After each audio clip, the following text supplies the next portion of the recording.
నమస్కారం. ఈరోజు మనం ఎలక్ట్రిక్ కార్లు, స్మార్ట్ షిప్స్, గ్రీన్ ఎనర్జీ వీటి గురించే మాట్లాడుకోబోతున్నాం. ఇవే కదా మన భవిష్యత్తు. అయితే ఈ టెక్నాలజీలన్నీ నడవాలంటే తెర వెనక ఒక అదృశ్య శక్తి పనిచేయాలి. ఆ శక్తి లేకపోతే అసలు ఈ టెక్నాలజీ విప్లవమే ఆగిపోతుంది. మరి ఆ శక్తి ఏంటి? దానిపైనే మన దేశ భవిష్యత్తును ఎలా నిర్మించుకోబోతోందో వివరంగా చూద్దాం. ఒక్క క్షణం ఆలోచిద్దాం. మనం రోజూ చేతిలో పట్టుకునే స్మార్ట్ఫోన్ అయినా, రోడ్లమీద వేగంగా వెళ్లే ఎలక్ట్రిక్ కారైనా సరే, వీటన్నింటినీ నడిపిస్తున్న అసలైన పవర్ ఏంటంటారు? ఆ సమాధానమే రేర్ ఎర్త్ ఎలిమెంట్స్. టెక్నాలజీ ప్రపంచానికి ఇవి ప్రాణవాయువులాంటివి. కాని ఇన్నాళ్లు వీటికోసం మనం వేరే దేశాలపై, ముఖ్యంగా చైనా మీద ఆధారపడాల్సొచ్చింది. కాని ఇప్పుడు ఆ పరిస్థితి పూర్తిగా మారబోతోంది. మన దేశం ఒక పెద్ద ముందడుగు వేసింది. సొంతంగా రేరెర్త్ క్యారిడార్లను నిర్మించి మన టెక్నాలజీ భవిష్యత్తును మన చేతుల్లోకే తీసుకుంటోంది. అసలిది మన దేశ గమనాన్నిలా మార్చబోతుందో చూద్దాం. సరే, ముందుగా అసలు సమస్య ఏంటో లోతుగా చూద్దాం. ఇంతకీ ఈ రేరెర్త్ ఎలిమెంట్స్ ఎందుకంత ముఖ్యం? ప్రపంచ మార్కెట్ను ఒకే ఒక్క దేశం ఎలా శాసిస్తోంది?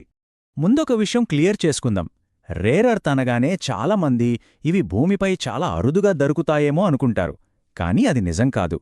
ఇవి 17 ప్రత్యేకమైన లోహ మూలకాల సమూహమన్నమాట. అసలు విషయం ఏంటంటే, హైటెక్నాలజీ తయారీలో వీటికి ప్రత్యామ్నాయమే లేదు. అందుకే ఇవి చాలా చాలా కీలకం. వీటి ప్రాముఖ్యత ఏ స్థాయిలో ఉందంటే, ఎలక్ట్రిక్ వాహనాల్లో ఉండే బ్యాటరీలకు పవర్ ఇవ్వాలన్నా, గాలిమరల కోసం శక్తివంతమైన అయస్కాంతాలు తయారు చేయాలన్నా ఇవి కంపల్సరీ. చివరికి మన దేశ రక్షణ రంగంలో ఉండే రాకెట్లు, క్షిపణులు, అలాగే మన ఫోన్లలో ఉండే సెమీకండక్టర్ చిప్స్ వరకు అన్నిటిలోనూ వీటిదే కీలక పాత్ర. ఇక్కడే అసలు చిక్కు వచ్చిపడింది. మన దగ్గర ఈ ఖనిజాల నిలవలు ఉన్నాయి, కాని వాటిని భూమిలోంచి తీసి, శుద్ధిచేసి, వాడకంలోకి తెచ్చే టెక్నాలజీలో మనం వెనకబడ్డాం. ప్రపంచవ్యాప్తంగా దాదాపు 90% ప్రాసెసింగ్ సామర్థ్యం ఒక్క చైనా చేతిలోనే ఉంది. ఈ గ్లోబల్ గుత్తాధిపత్యం మనలాంటి దేశాలకు పెద్ద సవాలన్నమాట. ఇప్పుడు ఈ వ్యూహాన్ని ఛేదించడమే మన లక్ష్యం. ఈ ప్రపంచ సవాలుకు సమాధానంగా భారతదేశం ఒక పక్కా వ్యూహంతో, చాలా దూరదృష్టితో ఒక మాస్టర్ ప్లాన్ను సిద్ధం చేసింది.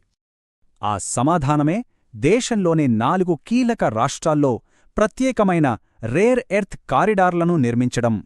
ఈ మెగా ప్రాజెక్టు కోసం ఆంధ్రప్రదేశ్, తమిళనాడు, ఒడిషా మరియు కేరళ రాష్ట్రాలను కేంద్ర ప్రభుత్వం ఎంపిక చేసింది. అయితే మన దేశంలో ఇన్ని రాష్ట్రాలు ఉండగా ప్రత్యేకంగా ఈ 4ంటినే ఎందుకెంచుకున్నారు? దీని వెనక చాలా బలమైన కారణాలు, ఒక పక్కా వ్యూహముంది. దీని వెనుకున్న కారణాలు చాలా స్పష్టంగా ఉన్నాయి. అన్నిటికంటే ముఖ్యంగా ఈ రాష్ట్రాల తీరప్రాంత ఇసుకలో, అంటే మోనాజైట్ ఇసుకలో ఈ రేర్ ఎర్త్ ఖనిజాలు పుష్కలంగా దొరుకుతాయి. దీనికి తోడు విశాఖపట్నం, చెన్నై, కొచ్చి లాంటి పెద్ద ఓడరేవులిక్కడే ఉన్నాయి.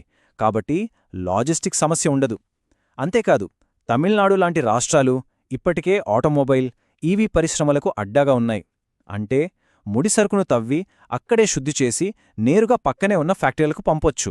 దీనివల్ల రవాణా ఖర్చులు భారీగా తగ్గుతాయి.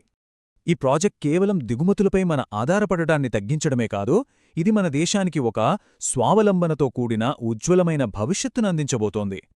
ఈ ప్రాజెక్ట్ వల్ల కలిగే అతిపెద్ద ప్రయోజనాల్లో ఒకటి ఉపాధి. ఒక్కసారి ఊహించండి, ఒక్కో కారిడార్ దాదాపుగా 50,000 మందికి ఉద్యోగాలు కల్పిస్తుందని అంచనా. అంటే ఈ ప్రాంతాల స్థానిక ఆర్థిక వ్యవస్థలకు ఇది ఎంత పెద్ద బూస్టిస్తుందో కదా. ఈ నంబర్ చూడండి, 48.2 కోట్ల టన్నులు. ప్రపంచంలోనే 3వ అతిపెద్ద రేర్ ఎర్త్ నిల్వలు మన దేశంలో ఉన్నాయి. అంటే ఇన్నాళ్లు మన కాళ్ల కింద ఇంత పెద్ద నిధిని పెట్టుకుని మనం దాన్ని సరిగ్గా వాడుకోలేకపోయాం. కాని ఇప్పుడు ఆ నిధిని మనమే వెలికితీసి, మనమే శుద్ధిచేసి విలువైన ఉత్పత్తులుగా మార్చబోతున్నాం. ఇది ఆత్మనిర్భర్ భారత్ లక్ష్యాన్ని సాధించడంలో ఒక అతిపెద్ద ముందడుగు. మనం కేవలం దిగుమతుల్ని తగ్గించుకోవడమే కాదు, రేపటి రోజున ప్రపంచానికే ఎగుమతి చేసే శక్తిగా మారబోతున్నాం. మన వనరులతో మన భవిష్యత్తును మనమే రాసుకోబోతున్నాం. ఈ మార్పును ఒక్కసారి గమనిద్దాం. నిన్నటి వరకు శుద్ధిచేసిన ఉత్పత్తుల కోసం దిగుమతులపై ఆధారపడ్డాం.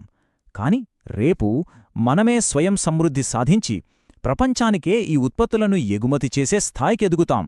ఇది నిజంగా ఒక అద్భుతమైన పరిణామం. వాస్తవానికి ఈ ప్రాజెక్టు పూర్తి కావడానికి సమయం పడుతుంది. బహుశా ఒక దశాబ్దం కూడా పట్టొచ్చు. కాని ఇది కేవలం ఒక ప్రాజెక్ట్ కాదు, మన దేశ భవిష్యత్తును మార్చేసే ఒక వ్యూహాత్మక అడుగు. ఆంధ్రప్రదేశ్ దాని పొరుగు రాష్ట్రాల్లో ఈ కారిడార్లు రావడం వల్ల అక్కడి స్థానిక ఆర్థిక వ్యవస్థలు కూడా ఎంతో బలోపేతమవుతాయి. మరి భారతదేశ భవిష్యత్తును మార్చగల ఈ భారీ ప్రణాళికపై మీ అభిప్రాయమేంటి? మీ ఆలోచనలను తప్పకుండా కామెంట్స్ రూపంలో మాతో పంచుకోండి. వేదవ్యాస అకాడమీ నుండి ఈ విశ్లేషణను చూశారు. మరిన్ని ఇలాంటి లోతైన, ఆసక్తికరమైన అంశాలపై సమాచారం కోసం మా ఛానల్కు సబ్స్క్రైబ్